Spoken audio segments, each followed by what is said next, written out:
মার্কিন president Donald ট্রাম্পের ২০ দফা প্রস্তাব মেনেই গেল অক্টোবরে গাজায় যুদ্ধবিরতি কার্যকর হয়। তবে ট্রাম্পের যুদ্ধবিরতির প্রস্তাবগুলোর মধ্যে অন্যতম ছিল মুসলিম দেশগুলোর সমন্বয়ে গাজায় একটি স্ট্যাবিলাইজেশন ফোর্স বা স্থিতিশীলতা বাহিনী গঠন করা। আর এ বাহিনী গঠন নিয়ে মুসলিম দেশগুলোর মধ্যে জোর তৎপরতা চললেও আলোচনায় উঠে এসেছে পাকিস্তান। কারণ ট্রাম্পের চাওয়া পাকিস্তান এ বাহিনীতে সেনা পাঠাবে। তবে এ বিষয়টি নিয়ে গভীর এক সংকটে পড়েছে ইসলামাবাদ। পাকিস্তানের সবচেয়ে ক্ষমতাধর সেনাপ্রধান অসীম মুনিরকে এই কঠিন সংকটের মধ্যে পড়তে হচ্ছে। কিভাবে তিনি এই পরিস্থিতি সামাল দেবেন সেটি এখন দেখার বিষয়। কারণ আগামী কয়েক সপ্তাহের মধ্যে ওয়াশিংটন সফরে যাচ্ছেন অসীম মুনির।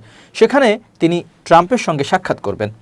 আর এতে গাজার স্ট্যাবিলাইজেশন ফোর্স নিয়ে তাদের মধ্যে আলোচনা হবে। অসীম মুনির ট্রাম্পের সঙ্গে ঘনিষ্ঠ সম্পর্ক গড়ে তুলেছেন, যা ওয়াশিংটন ও ইসলামাবাদের মধ্যে দীর্ঘদিনের অবিশ্বাস দূর করতে সাহায্য করছে। গত জুন মাসে তাকে হোয়াইট হাউসে লাঞ্চের জন্য আমন্ত্রণ জানানো হয়, যা ছিল এক বিরল ঘটনা।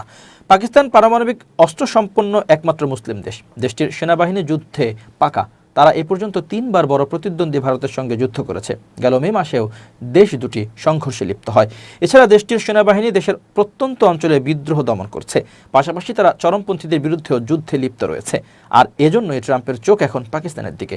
এই অবস্থার মধ্যে গত কয়েক সপ্তাহে অসীম মুনির ইন্দোনেশিয়া, মালয়েশিয়া, সৌদি আরব, তুরস্ক, জর্ডান, মিশর ও কাতারের মতো দেশগুলোর সামরিক ও বেসামরিক কর্মকর্তার সঙ্গে দেখা করেছেন বলে দেশটির সেনাবাহিনী জানিয়েছে, যার উদ্দেশ্য ছিল গাজায় স্থিতিশীলতা বাহিনী গঠন নিয়ে আলোচনা।